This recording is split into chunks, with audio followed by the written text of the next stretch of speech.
Top scorer channel में आप सबों का तहे दिल से स्वागत। तो मैं सौरभ आज आपके लिए लेके आया हूँ फ्रिक्शन टॉपिक। बहुत ही शानदार, बहुत ही रियल लाइफ वाला टॉपिक है। हमें आपको सबको इसकी वैल्यू समझ में आनी चाहिए, इसकी इसकी यूज समझ में आने चाहिए, क्यों ये हमें पढ़ना चाहिए, क्या इसके रियल लाइफ एप्लीकेशंस हैं, सब इस वीडियो में हम जानेंगे। ठीक है, तो बिना देरी किए हुए चलते हैं सीधे टॉपिक पे।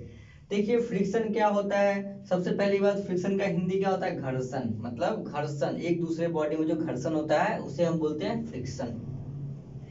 फोर्स, ये क्या है? एक फोर्स है। क्या है? फ्रिक्शन एक फोर्स है resisting the relative motion of solid surface. मतलब दो सॉलिड सरफेस को अगर हम ऐसे ऐसे इसको एक दूसरे पे मूव कराएंगे तो इसके बीच में क्या होगा? एक ऐसा फोर्स होगा जो इसको मूव करने से रोकेगा, उसको मूव करने से एक दूसरे पे रोकेगा। वो फोर्स क्या होता है? वो हमारा हो जाता है फ्रिक्शन फोर्स। सपोज आप एक वुडन ब्लॉक ले लिए हैं, एक टेबल पे आप एक वुडन ब्लॉक रख दिए, ठीक ना। एक टेबल पे एक आप वुडन ब्लॉक रख दिए हैं और उस ब्लॉक को आप आगे पीछे कीजिए, चाहे उसको आप मूव कराइए। तो मूव क्या होगा इस केस में? क्या होगा कि उसको मूव करने में एक ऐसा फोर्स लगेगा जो इसको अपोज करेगा, मूव नहीं करने देगा। वो फोर्स हमारा क्या होता है? वो फोर्स होता है फ्रिक्शन फोर्स। क्या होता है? वो फोर्स होता है फ्रिक्शन फोर्स, जिसको हम बोलते हैं म्यू इनटू एन। तो ये सब थ्योरेटिकल बातें हैं, इसका कोई अभी इस वीडियो का पर्पस नहीं है आपको थ्योरी पढ़ाना। इस वीडियो का पर्पस ये है कि आपको एप्लीकेशन के थ्रू प्रिंसिपल को, फ्रिक्शन को समझाना, ठीक ना। एप्लीकेशन बेस्ड मतलब हम चीजों को देख के सीखेंगे कि फ्रिक्शन आखिर होता क्या है। मतलब कॉन्सेप्ट को समझना एकदम देसी भाषा में। कोई इसमें आपको साइंस का नॉलेज यूज, साइंस का ज्ञान यहाँ नहीं यूज करना है ज्यादा। आपको देसी भाषा में समझाया जाएगा कि फ्रिक्शन होता क्या, हम कहाँ देखते हैं फ्रिक्शन को, ठीक ना।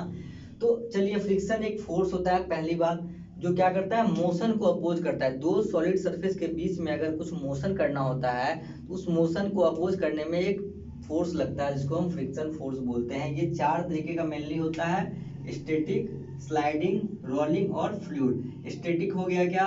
अगर दोनों सॉलिड बॉडी रेस्ट में है तो एक दूसरे पे जो फ्रिक्शन फोर्स लग रहा है वो हो गया स्टैटिक फ्रिक्शन। अगर एक बॉडी दूसरे बॉडी पे स्लाइड कर रहा है, आपने स्लाइडिंग वाला गेट देखा होगा कहीं ऑफिसेज वगैरह में, एक दूसरे पे स्लाइड करते हैं तो वहां पे जो फ्रिक्शन यूज होता है, प्रोड्यूस होता है, वो होता है स्लाइडिंग फ्रिक्शन।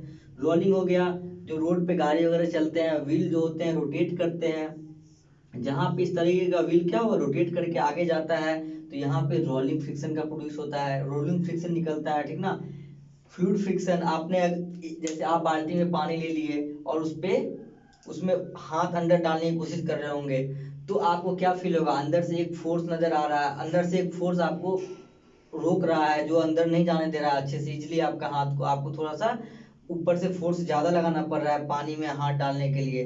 तो वो एक तरह का फोर्स वहां से जो होता है वो होता है फ्लूइड फ्रिक्शन। या जो स्विमर होते हैं, वो जो आप वो हाथ से जो करके आगे तैरते हैं, तो वो क्या करते हैं? वो फ्रिक्शन फोर्स को रिड्यूस करते हैं ताकि वो आगे जा सके। तो इस तरीके से तीन चार फ्रिक्शन के टाइप होते हैं। तो इसको ज्यादा इस पे डिटेल में बात नहीं करना है, हम चलते हैं मेन मुद्दे की तरफ। तो देखिए, आप देखे होंगे, सबसे पहली बात, आप अगर अपने हाथ को रगड़ते हैं कुछ थोड़े समय तक तो क्या होता है? उसमें से हीट रिलीज होता है, मतलब आपका हाथ आपको गर्म महसूस होता है। क्यों होता है? क्योंकि जब हाथ रगड़ते हैं तो हाथ रगड़ने के टाइम में क्या होता है, हमारा हाथ अच्छे से नहीं रगड़, हम अच्छे से एक दूसरे पर नहीं मूव करा पाते हैं। क्यों? क्योंकि दोनों के बीच में कुछ रफनेस है, हमारे दोनों हाथ के बीच में कुछ रफनेस है, जो इसको अच्छे से मूवमेंट कराने में रोकता है। रोकने की वजह से क्या होता है? ये एक हीट प्रोड्यूस करता है।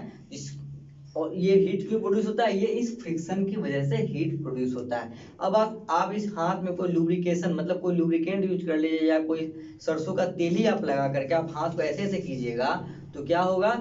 ये हाथ इजिली मूव कर जाएगा। क्यों? क्योंकि यहाँ पे फ्रिक्शन को रिड्यूस कर दिया गया, फ्रिक्शन को रिड्यूस कर दिया गया by the use of lubrication, ठीक ना। तो अब हम बात करते हैं कि आप देखिए, अब फ्रिक्शन फोर्स बराबर क्या होता है? Mu into an. एन होता है नॉर्मल फोर्स, मतलब normal force in the sense हो गया क्या? जो उस बॉडी का वेट है। और ये हो गया म्यू। म्यू होता है कोएफिशिएंट ऑफ फ्रिक्शन। ये डिपेंड होता है किस पे? रफनेस पे। कितना ज्यादा सरफेस रफ है, कितना ज्यादा सरफेस रफ है उतना ज्यादा फ्रिक्शन होगा, ठीक ना। जैसे आपने गाड़ी का टायर वगैरह देखा होगा, सब में ग्रिपिंग बना होता है, हमारे स्लीपर के अंदर में ग्रिपिंग बना होता है। क्यों ऐसा होता है? क्योंकि अगर हम सरफेस पे चले तो सरफेस और मेरे स्लीपर के बीच में, सरफेस और गाड़ी के टायर के बीच में अच्छा ग्रिप बने। अच्छा ग्रिप होने की वजह से क्या होगा, गाड़ी हमारा स्लिप नहीं करेगा, हम रोड पे चलते समय स्लिप नहीं करेंगे और हम स्मूथली मूव कर पाएंगे। तो इस बात के लिए वहां पे ग्रिपिंग किया जाता है। क्यों किया जाता है? क्योंकि इस म्यू की वैल्यू ग्रिपिंग करने से जितना ज्यादा ग्रिप बनेगा, जितना ज्यादा ग्रिपिंग होगा, जितना ज्यादा सरफेस एरिया बढ़ेगा, उसमें क्या होगा, ये म्यू की वैल्यू कोएफिशिएंट ऑफ फ्रिक्शन बढ़ जाएगा। ठीक ना।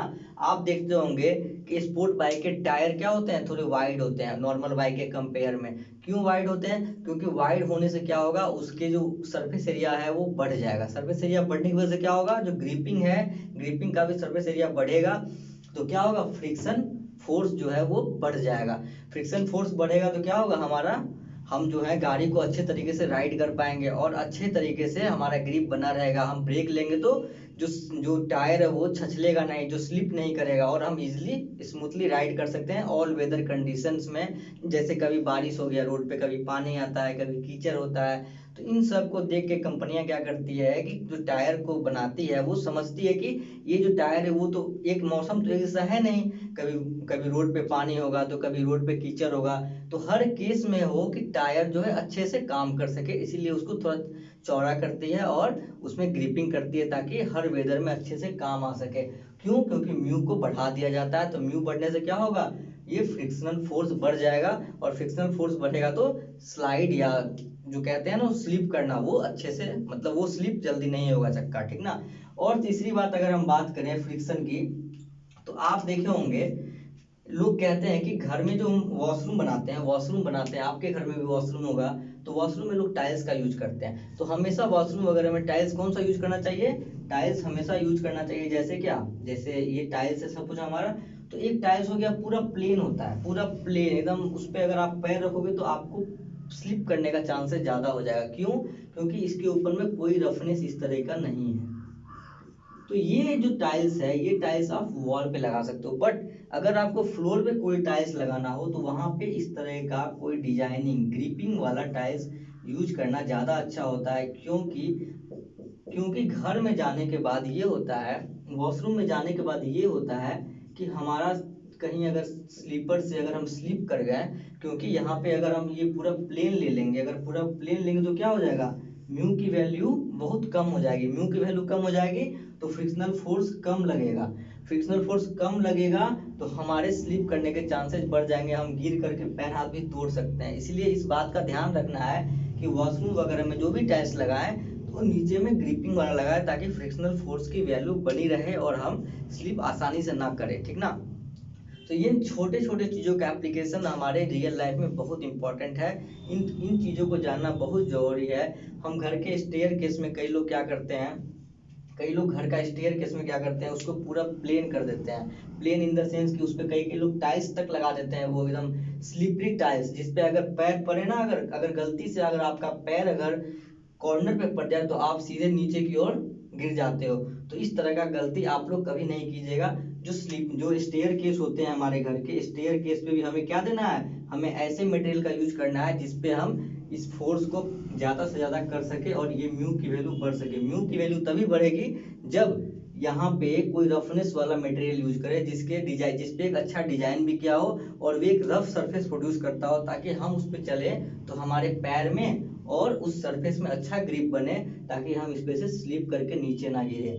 ठीक। तो इन छोटे छोटे बातों का साइंस से क्या रिलेशन है देख लीजिए, कितना रिलेशन है, लेकिन लोगों को पता नहीं होता है, जनरली घर में लोगों को पता नहीं होता है। इसलिए इस तरह का वीडियो मैं लाते रहूंगा, मतलब एप्लीकेशन के थ्रू हम कॉन्सेप्ट को समझेंगे कि आखिर इसका यूज कहाँ है रियल लाइफ में, हम कैसे इसको यूज करके अपने घर के घर को अच्छा कर सकते हैं, अपने और अपने आप को मॉडिफाई कर सकते हैं। इस तरह के वीडियो से हम ये सीखेंगे। ठीक है ना। तो बच्चों बने रहिएगा, इस तरह के नए नए कॉन्सेप्ट में लाते रहूंगा और आपको सिखाते रहूंगा। ठीक है, धन्यवाद।